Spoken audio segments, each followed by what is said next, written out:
నిన్న కరీంనగర్లో పిఎంజే జ్యువెలరీస్లో ఒక దొంగతనం జరిగింది. ఒక 4-5 దుండగులు వచ్చిండ్రు, వెపన్స్తో వచ్చిండ్రు, కస్టమర్లలాగా వచ్చిండ్రు, ఏదో వస్తువులు కొననీకి ప్రయత్నం చేసిర్రు. దాని తర్వాత జేబులలో మొత్తము పెట్టుకొని బంగారం మొత్తం తీసుకొని పల్సర్ బైక్ల మీద వెళ్ళిపోయినరు. కరీంనగర్లో జరుగుతున్న ఘటనల మీద మనం ఒకసారి మాట్లాడాలి. కరీంనగర్ కేంద్రంగానే ఇవి ఎందుకు అవుతున్నాయి అని అనేది ఇప్పుడు మనం ఆలోచించాలా. అండ్ 2014లో చొప్పదండి బ్యాంక్ చోరీ కూడా నాకు గుర్తొస్తుంది. ఈ ఘటన మీరు డాట్స్ మొత్తం కనెక్ట్ చేసి చూస్తే ఇది కేంద్ర హోంశాఖ మంత్రులు బండి సంజయ్ కార్యాలయం పక్కకున్నది అని చెప్పి చెప్తున్నారు.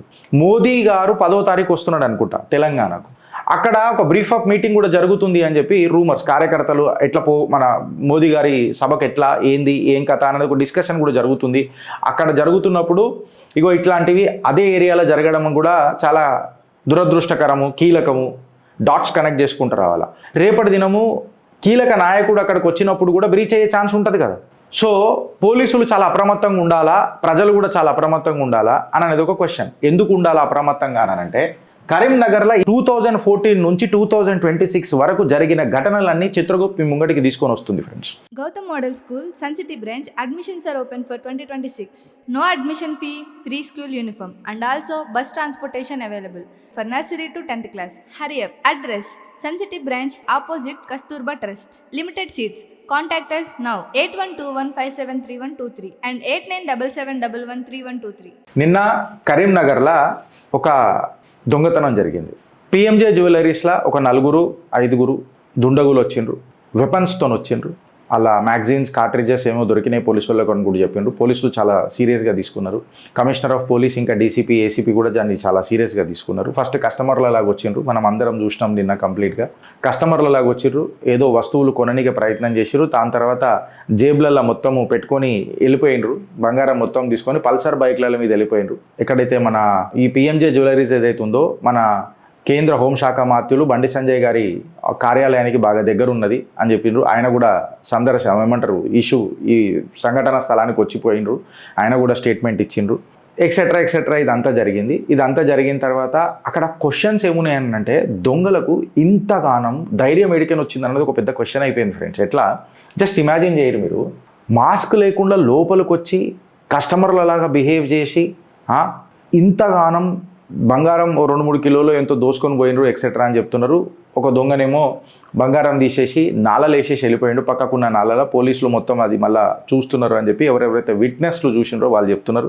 4 జర గాయాలైనాయి, వాళ్ళు హాస్పిటల్లో చికిత్స పొందుతున్నారు. వాళ్ళు కూడా చెప్పిండ్రు ఫస్ట్ నార్మల్ కస్టమర్లకి వచ్చిర్రు సార్, సడన్గా ప్లేట్ పిరాంచిండ్రు ఎక్సెట్రా అని చెప్పి మాట్లాడారు. అయితే ఇప్పుడు పిఎంజే జ్యువెలరీస్ మీద మనం ఇప్పుడు మాట్లాడిన మాట ఏదైతుందో దీనికంటే ఎక్కువ కరీంనగర్లో జరుగుతున్న ఘటనల మీద మనం ఒకసారి మాట్లాడాలి.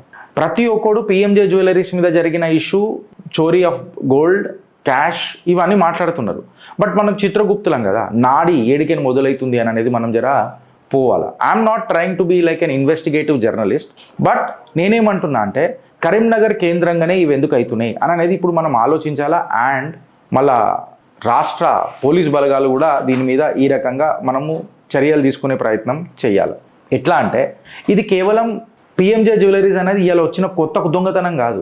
మళ్ళీ ఇది పొలిటికల్గా ఉన్నదా, ట్రాన్సిట్ నోట్లు ఉన్నదా, ఏమున్నదా అని చెప్పి మనం మాట్లాడితే 2014లో చొప్పదండి బ్యాంక్ చోరీ కూడా నాకు గుర్తొస్తుంది. దీనికి కంప్లీట్గా ఒక టెర్రర్ లింక్ కూడా దొరికింది వెనకటికి.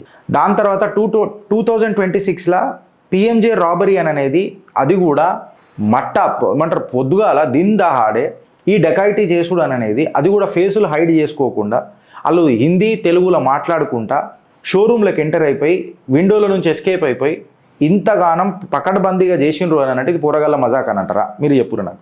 ఇప్పుడు క్వశ్చన్ ఏందని అంటే వీళ్ళు ఎవరు అని అనేది క్వశ్చన్ కాదు, వీళ్ళు ఎందుకు వచ్చిండ్రు అని అనేది క్వశ్చన్ కాదు, కరీంనగర్లో ఈ రకంగా ఎందుకు అవుతున్నాయి అని అనేది ఒక పెద్ద క్వశ్చన్. ఇవాళ కంప్లీట్ క్రొనాలజీ మీ ముంగట పెడతాను నేను.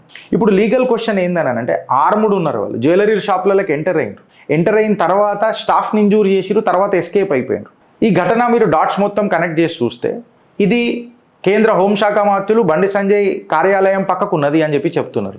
దీన్ని చాలా సీరియస్గా కూడా తీసుకోవాల్సిందే. ఎందుకనంటే కేంద్ర మంత్రి అక్కడ ఉన్నాక ఇట్లాంటి సంఘటనలు మళ్ళా పోలీస్ పైరా కూడా ఎక్కువనే ఉంటుంది న్యాచురల్గా. And more over is obviously under Z category of security. So ఇదంతా జరిగింది అని అంటే అందులో ఇంకొక కీలక ఘట్టం ఏంటంటే మోదీ గారు 10వ తారీఖు వస్తున్నాడు అనుకుంటా తెలంగాణకు. అక్కడ ఒక బ్రీఫ్ అప్ మీటింగ్ కూడా జరుగుతుంది అని చెప్పి రూమర్స్. కార్యకర్తలు ఎట్లా మన మోదీ గారి సభకు ఎట్లా ఏంది ఏం కథ అనేది ఒక డిస్కషన్ కూడా జరుగుతుంది. అక్కడ జరుగుతున్నప్పుడు ఇగో ఇట్లాంటివి అదే ఏరియాలో జరగడం కూడా చాలా దురదృష్టకరము, కీలకము. డాట్స్ కనెక్ట్ చేసుకుంటూ రావాలా అంటే నేను కీడేంచి మేలేలుస్తా ఫ్రెండ్స్. మోదీ గారు తెలంగాణకు వస్తారు. తెలంగాణకు వచ్చే కరెక్ట్ ఒక 4-5 రోజుల ముందు ఇగో ఇట్లాంటి ఘటన జరగడం, వాళ్ళ చేతులలో వెపన్స్ దొరకడం, అంత హై సెక్యూరిటీ జోన్లలో కూడా ఇట్లాంటి ఘటనలు జరగడం, కీడేంచి మేలేంచాలి.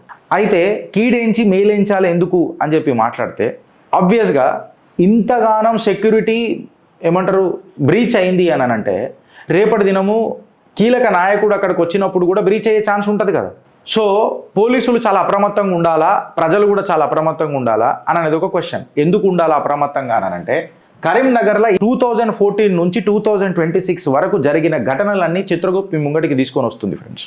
ఇప్తే మేము మొత్తం తీస్తాం కదా. సో మా కెమెరా ఎక్కడ ఆగిందంటే SBI చొప్పదండి కేసు మీద ఆగింది. అక్కడ కూడా పిస్టల్ తీసుకొని వచ్చిర్రు, బ్యాంక్ రాబరీ చేసిర్రు, సుమారు 46 లక్షలు లేపేసిండ్రు. ఇది నేను మాట్లాడడం కంటే డెక్కన్ క్రానికల్లో క్లియర్ కట్గా చెప్పిండ్రు. ఇది NIA కూడా లింక్ చేసి మన సిమీ ఫ్యూజిటివ్స్, సిమీకి సంబంధించిన ఈ గ్రూప్ వాళ్ళు కూడా ఇందులో ఉన్నారు అని చెప్పి డెక్కన్ క్రానికల్ చెప్పింది. 2014-15కి వచ్చేసరికి దీని మీద ఫాలోఅప్ మీద చొప్పదండి, బుర్దువాన్, సూర్యాపేట్, నల్గొండ ఇక్కడ NIA ఈ బుర్దువాన్ బ్లాస్ట్ లింక్కి ఇక్కడ కరెన్సీ ట్రైల్ని వీళ్ళు లింక్ చేసిండ్రు. ఎవరు? NIA వాళ్ళు. ఇది NDTV అట్లాంటి పేపర్లలో కూడా క్లియర్ కట్గా దీని మీద డిస్కషన్ జరిగింది, చర్చనీయాంశమైంది. సస్పెక్ట్స్ ఎవరెవరు ఉండేనంటే మన అజాజ్ ఉద్దీన్ అస్లం. లేటర్ వీళ్ళు సూర్యాపేట్ ఫైరింగ్, మన జానకిపురం ఎన్కౌంటర్ నరేటివ్లో కూడా వీళ్ళ పేర్లు వచ్చినాయి అని చెప్పి NDTVలో అప్పుడు రాసింది. ఇది కూడా డైరెక్ట్గా కరీంనగర్కే లింక్ అయి ఉన్నది. 3rd May 2022కి తిమ్మాపూర్ కరీంనగర్లో ఒక జ్యోతిష్యుణ్ణి లేదా మన టెంపుల్ ప్రీస్ట్ని మళ్ళొకసారి మర్డర్ చేస్తారు. 32,000 క్యాష్ దొంగతనం చేస్తారు, ఇంకా గోల్డ్ ఆర్నమెంట్స్ దొంగతనం చేస్తారు. 2 చైన్లు దొంగతనం. తర్వాత ఇది హైదరాబాద్లో దొరకడం. ఇది తెలంగాణ టుడే చాలా బ్రీఫ్గా డీటెయిల్గా దీన్ని కవర్ చేసింది అన్నాడు. 13th June 2025 మనం డేట్ తీసుకొని చూస్తే గంగాధర మండలంలో ఒక ఇంట్లో ఒక గ్యాంగ్ వచ్చి దొంగతనం చేసింది. 33 తులాల గోల్డు, సిల్వరు, 25,000 క్యాష్ తీసుకున్నది. ఇంట్లో 2 అరెస్ట్ చేసిండ్రు. ఇప్పటికీ 3 అబ్స్కాండింగ్లు ఉన్నారు అని చెప్పి చెప్తున్నారు. అది ఏమైంది అన్నది నాకు తెలియదు. తెలంగాణ టుడే పాసిబుల్ రిఫరెన్సెస్ తీసుకొని నేను మాట్లాడుతున్నా. And now come to April 2025, 25th April 2025 Karimnagar టౌన్లో 2 దొంగతనాలు జరిగినాయి, అరెస్టులు కూడా జరిగినాయి. అక్కడ 250 గ్రాముల గోల్డు, 10 లక్షల క్యాషు రికవర్ అయింది. తెలంగాణ టుడే ఇక్కడ ఏమైందనంటే బస్ స్టాండ్ల ప్యాసింజర్లు ఇంకా హౌస్లో దొంగతనం సప్తగిరి కాలనీలనంట కరీంనగర్ కేంద్రంగా. 13th August 2025కి కరీంనగర్ కమిషనరేట్ దగ్గర 2 ఇంటర్ డిస్ట్రిక్ట్ దొంగలు వీళ్ళ గ్యాంగ్ని బస్ట్ చేసినాయి కరీంనగర్ పోలీసులు. వీళ్ళ దగ్గర గోల్డు, సిల్వర్ 2 రికవర్ అయినాయి. ఈ రిపీటెడ్ ఏవైతే ఉన్నాయి చూడు, వీళ్ళందరూ ఇది బ్లాస్ట్ ఏమంటారు, ఇది మన ముంగడికి తీసుకొచ్చినప్పుడు కరీంనగర్ పోలీసులు ఏమన్నారంటే ఈ 13th August 2025 ఇది కరీంనగర్ కమిషనరేట్ చేసిన కథకి బెట్టింగ్లలో ఇన్వాల్వ్ అయినరు ఈ దొంగలు, అందుకే వీళ్ళకు క్యాష్ మీద బాగా అదుండే దొంగతనాలు చేస్తున్నారు అని చెప్పి ఆనాడు కరీంనగర్ పోలీసులు మాట్లాడిన ఘటన. ఇది నాకు తెలిసి తెలంగాణ టుడేలో కూడా కవర్ చేశారు. నెక్స్ట్ ఏడికొచ్చింది గిరీష్ అని అంటే 13th October 2025కి కరీంనగర్లో ఒక వృద్ధులను పాయిజన్ చేసి గోల్డ్ కోసం చంపినరు, గోల్డ్ నెక్లెస్ కోసం చంపినరు అని చెప్పి చెప్తున్నారు. ఇదేంటంటే ఆన్లైన్ బెట్టింగ్ యాంగిల్లో అప్పులైనందుకు వాడి దగ్గర పైసలు లేకున్నందుకు డెక్కన్ క్రానికల్ ఇది వచ్చింది రిపోర్ట్ చేసిర్రు అని చెప్పి చెప్తున్నారు. 16th November 2025కి చొప్పదండి రూరల్ బెల్ట్లో సుమారు 6 మంది దొంగలను అరెస్ట్ చేసిండ్రు. ఎంత ప్రాపర్టీ రికవర్ చేసిర్రు ఫ్రెండ్స్? 20 లక్షల ప్రాపర్టీలు రికవరీ చేసిర్రు. వీళ్ళు 15 అఫెన్స్లలో ఉన్నారు అని చెప్పిండ్రు. వీళ్ళ దగ్గరికి పంప్ సెట్లు, కాపర్ వైర్లు, ఇంకా కొంచెము లైవ్ స్టాక్ అని అంటే మన పశు సంపద అని అంటారు కదా, అవి కూడా వీళ్ళు స్వాధీనం చేసుకున్నారని తెలంగాణ టుడేలో వచ్చింది. 14th Jan 2026 రీసెంట్గా కరీంనగర్ ప్లస్ హనుమకొండలో ఒక ట్రయల్ జరిగింది. ఇంటర్ స్టేట్ వెస్ట్ బెంగాల్ గ్యాంగ్ని ఛేదించింది కరీంనగర్ పోలీసులు. ఇక్కడ గోల్డు, సిల్వరు, క్యాష్ దొరికినాయట. కంప్లీట్గా దిన్ దహాడే ఇంట్లలోకి వచ్చి దోసుకునుడు, ఇంకా దీనికి నార్కాటిక్స్ యాంగిల్ ఉన్నట్టు కూడా తెలంగాణ టుడేలా కథనాలు వచ్చినాయి. 11th March 2026 ఇంకా రీసెంట్గా మనం తీసుకుంటే నెడ్నూర్ తిమ్మాపూర్లా ఆర్ఎంపీ ఒక రోడ్ సైడ్ రాబరీ. ఎవరు? ఆర్ఎంపీ రోడ్ సైడ్ రాబరీ అని అంటారు. ఇక్కడ ఏమేమి పోయినాయి? ఒక గోల్డ్ చైన్ పోయింది, 1000 రూపాయలు పోయినాయి. ఇందులో 5 మందిని అరెస్ట్ చేసిరు. వీళ్ళ దగ్గర అరెస్ట్ చేసినప్పుడు కారంపొడి ఉండే, ఒక యూజ్డ్ కారు ఉండే. వీళ్ళు కార్ని ఏం చేస్తారని అంటే రోడ్కి బ్లాక్ అడ్డం పెట్టి దొంగతనాలు చేస్తారట రోడ్ల మీద. ఇదొక ఘటన బయటికి వచ్చింది. ఇప్పుడు 26, 27, 28 ఏప్రిల్కి ఈ డేట్లల్లా మన శ్రీ చైతన్య కాలేజీలో ఒక దొంగతనం జరిగింది. ఇదే మళ్ళీ కరీంనగర్ కేంద్రంగానే. ఇక్కడ 5 లక్షల నగదు, గోల్డ్ చైను పోయింది. ఈడు ఒక హ్యాబిచువల్ దొంగతనం చేసేటోడు, హిస్టరీ షీటర్ దొంగతనం చేసేటోడు అని చెప్పి తెలంగాణ టుడే చెప్పింది. ఇక నిన్న అనగా 3rd May 2026కి పిఎంజేలా ఏ రకంగా జరిగింది అనేది ఒకసారి మీరు చూడండి. కరీంనగర్ కేంద్రంగా ఎందుకు జరుగుతున్నది అనేది ఒక పెద్ద విశ్లేషణ. Time and again why Karimnagar is getting targeted with this robberies is a bigger question. దీనిపైన మీ అభిప్రాయం ఏందో? అండ్ మేము అందరిలాగా చిట్టాలు ఇప్పాం ఫ్రెండ్. దిస్ ఇస్ చిత్రగుప్త్, మన చిత్రగుప్త్. డీటెయిల్డ్గా ఇన్ డెప్త్లో పోయి చిట్టాలు ఇప్పుతాం. భారత్ మాతాకి జై.